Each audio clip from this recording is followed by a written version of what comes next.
back to the weekly show, everybody. So good to be here with all of you again. College planning show, medical school show. Thank you so much for your very kind emails, your many questions, which help breathe life into all of the show topics I do. Your questions are fantastic. And that's where I want to speak about today. One of the most important topics. If you've read my book, if you have seen me speak somewhere, if you've listened to this show, recommendation letters are one of the most important X factors in admissions. The reason they are an X factor because most people don't understand what an important role they play, especially in the past 10 to 20 years where they are pretty much confidential. Students sign a waiver called a FERPA. It waives their right to see their recommendation letters, and these are such an important factor in admissions. And the reason why I'm going to speak about this today is because they are so misunderstood and in many ways underestimated. And I want to speak about why they're underestimated first as I get into the most common, the biggest mistake people make regarding rec letters. It's more of a perceptual mistake, and it's kind of a retrospective mistake in the sense that most people don't understand the role they played in the admissions process. So the reason recommendation letters are often overlooked and most people don't realize how important they are is because all recommendation letters are good. If someone wrote your recommendation letter, most likely, 99.9% of the time, if they've agreed to write one for you, and I was a high school teacher, a teacher for many years, so I can speak about this firsthand, and from doing this for many years, they're going to be positive. They're going to say very positive things about you, so most people think that, okay, if they were positive, they could not have hurt my chances, and they could not have been a factor in my admissions in not getting in somewhere. Well, that's not the case. We're talking about for top schools here, Ivy League schools, near Ivy schools, I call them, Carnegie Mellon, University of Chicago, MIT. The recommendation letters are such a key factor because to stand out with a rec letter, admissions officers place high value on these, again, because they look for consistency in a few ways. What multiple teachers say about you, your guidance counselor says about you. This is a college's best glimpse into who you are in your school, how people see you in your school, who you are in the school environment. Why? Because that's going to give a college an indication of who you will be in their environment. Okay? So all recommendation letters are positive, but to really stand out for admission officers to read them when they're reading all these letters is they have to look like they're 1 in a million. And they must read as 1 in a million. Okay? A good rec letter is not good enough for top schools. Many students think, again, as long as they're good enough, they'll be positive. Not true. Top schools want to see exceptional. If your letter does not make you stand out as one of the most impressive students that your teacher has ever taught or has taught a long time, if they don't have language in there that says one of the most conscientious, brightest, hardworking students I've ever had, or one of the best I've had in my 25 years of teaching, most likely Ivy League schools and top schools, if they don't see that across your letters, that's going to be a way to winnow out your application, despite your high grades, despite your top scores. Remember, as you always hear me say, that credentials and statistics will get you in the door to be heavily considered, but fit, personality, being a good fit for the school's cultural, socio-cultural environment is what gets you admitted. As you always hear me say, colleges are building communities, not letting in individuals. They're letting you in as an individual to see how you would fit into their community. So when you choose your teachers to write for you, you want to make sure that you are choosing students that see you as exceptional, that would make you stand out. Because if I will tell you that the students I've seen working with students for many, many years that get into top schools, Ivy League schools, I know for a fact, knowing the students, knowing some of their teachers, seeing how they are, their teachers describe them as not just model students academically, but model students personality-wise, model students when it comes to character, the model students, the kind of students that you want other students to follow, that set a good example for others. And these are the qualities that stand out in rec letters and make you exceptional. Okay? Again, most rec letters are positives, but top schools are looking to see that they describe you as extraordinary, not just competent. And so you want to choose teachers who see you as exceptional. Not just someone who knows you well, but someone, yes, that has witnessed your talent, your leadership, your perseverance firsthand. Not just the class where you got an A. I did well. No, that's not the record. Some of my top students, that got even the ones that got into accelerated medical programs, they chose teachers who saw them struggle in a class and worked their way up. They saw their perseverance. And these are situations that are going to make teachers write about you in an exceptional way.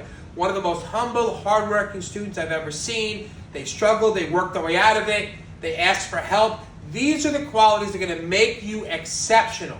Not they're smart, they did well. And these are ways that you can choose the right teachers.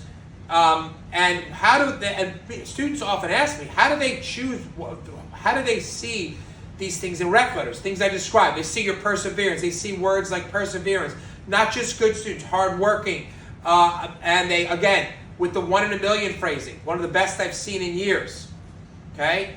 They're looking for words, key words and phrases that indicate exceptionalism, leadership, intellectual curiosity.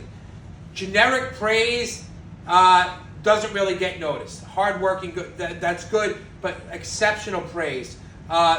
Showing your curiosity, super curious student, asked me a lot of questions, stayed after class. As a teacher for many years, I can tell you, teachers remember students that are intellectually curious, that want to learn, not just get a good grade, show a genuine curiosity. And these are ways that your recommendation letters will paint you as exceptional when these qualities are conveyed. And you want to choose teachers. Don't make the mistake of choosing someone that thinks that only see you as someone that got a good grade. Okay? You want teachers that can tell a story about you. And I'll tell you something, there's nothing more powerful than if you have multiple teachers who confidentially tell the same story about you. And your guidance counselor tell a similar story about you. Okay? They don't just list your accomplishments, they tell a story about your curiosity, your work ethic, your character, the way you balance your academics, your athletics, your extracurriculars, the example you set for others. These are exceptional things that stand out in recommendation letters. Okay? So, when admissions officers see your recommendation letters, they're going to be able to tell, just like I can as an employer when I read recommendation letters. When admissions officers see your letters, they can tell when a teacher was excited to write a letter about you. And you should be able to judge. When you ask your teachers in school to write a recommendation letter about you, and they say, yeah, just ask me later. If they're trying to putting you off, you want to look for teachers that are excited to write a recommendation letter about you. Don't make the biggest mistake thinking that a good letter is good enough. It is not. A great letter should definitely feel like someone is excited about you, uses these buzzwords, talks about intellectual curiosity, talks about you in an exceptional way. These are some of the mistakes students make when they pick their teachers to write rec letters. Some of the other mistakes students make is they don't always tell their teachers about some of the most amazing things they're doing in school, in their clubs. Yes, if you are exceptional, if you're a great athlete, if you've been on the lead on FBLA, usually your teachers will know about it, but sometimes they won't. So one of the other mistakes students make is they don't tell their teachers in school about some of the great things they've accomplished. So when a teacher writes you a rec letter, if they say yes, they'll write you one, and you think they will write about you in the way I'm describing, you want to give them a list, a brag sheet of all your accomplishments, and even that, you want to update them, go see them, tell them about things you're doing. Make sure they know about these things so they come across in your rec letter. One of the key reasons is why is because what admissions officers will look for. Many people think that if they write a compelling essay and describe their character, admissions officers are going to take their word for it. Well, if everyone was honest, that would work, but unfortunately that's not the case. So what admissions officers look for is consistency. The way you describe yourself. If you describe yourself in your common application essay, in your coalition essay, in your supplemental essays, as hardworking, as someone who perseveres over adversity. But your recommendation letters don't describe you this way, or if you talk about a business you've started and had amazing results, but your business teacher doesn't know about it, that's going to seem odd or surprising to a lot of admissions officers. So use this as an example. You want to make sure your teachers know about your best accomplishments so they can include them in their letter so it matches up. Okay? Very important. Okay? So they want to see consistency, admissions officers, across your letters and your self-descriptions. Don't make this other mistake about not telling your teachers about your accomplishments, involvement in different things inside and outside of school. So these are some of the biggest mistakes students make. Again, we're just to recap, we're talking about not choosing teachers who is exceptional. Thinking a good letter is good enough is the biggest mistake students make. Second biggest mistake is not telling their teachers or their recommenders about their relationship. And just the other thing you want to keep in mind, another important mistake people make with rec letters, some students will say to me, Mr. Buffer, I want to get a letter from this person outside of school, my dance teacher, or my, some other mentor outside of school, a researcher. That's okay. But what they're going to look for, admissions officers, is the depth of your relationship with people is more important than prestige. Okay? A heartfelt letter from one of your teachers who knows you well is better than a generic one from a professor you worked with for a week or two on a research project, or someone you did a summer program with, a professor or someone who knows you in a very cursory way. Remember, it doesn't mean you shouldn't choose people outside of school. If colleges take outside letters, but the depth of your relationship is more important than the prestige of the person writing it. So if you have a teacher in your school that has known you for 4 years, that has seen you grow as a person, that knows your character, seen you as exceptional in your personality, the way you help others, your empathy, that's more important than somebody that knows you in a very cursory, superficial way, but you think it's better because it's prestigious. Okay? So very, very important. When you are telling your teachers in school about your accomplishments, I mentioned before, make sure you give them specifics so they can write about it in their letter. Very, very important. One of my students, amazing, he got into Cornell recently. Amazing story. He was amazing in his school. I know his rec letters made him stand out, but I know when we worked together and we gave his teachers their recommendation, his brag sheet, he told them, reminded them all the things he did at Carnegie Hall. He played, he did all these things he was doing outside of school, and they knew about it, but he provided details for them so they could write about it in their letter, so they knew about it, and the admissions officers could trust it as maximally authentic. Very important. So it's a really, really important. You set your recommenders up for success. So again, coming back to red flags and rec letters, someone that just says you're a good student without specific anecdotes can hurt more than it help. So make sure you set your recommenders up for success again. Give them things, and you want to choose teachers again that see you not just your academic exceptionally, because that won't be one in a million. What will make you one in a million is one in a million empathy, kind, character traits that make you stand out. And you want to choose teachers that see your best side, that see your most hardworking side, that see your best qualities, your helpfulness, your kindness towards others, your consideration, and you can. Little things matter to teachers. When send them thank you emails for a great lesson. Send them thank you emails for helping you with something, even for writing your rec letter for a summer program you needed.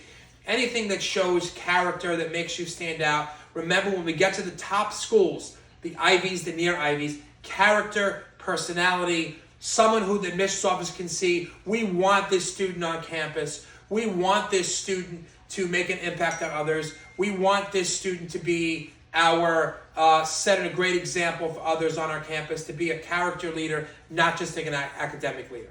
So take this advice to when you choose your recommenders. You ask people to write your confidential recommendation letters in addition to your guidance counselor. You choose your outside recommenders. Make sure that people see you in the way you present yourself in your common application essay, in your supplemental essays. And remember, I want to remind you, and I want to tell you another side note I often tell students when I give speeches, when I work with my students one-on-one.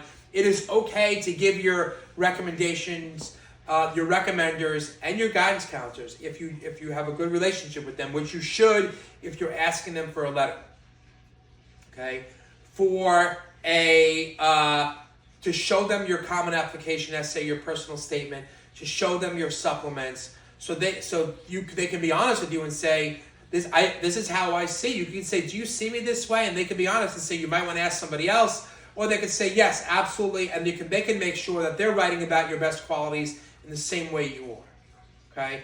So I hope today was helpful for all of you to not make the mistakes people make when asking recommenders for recommendation letters for college, for undergraduate.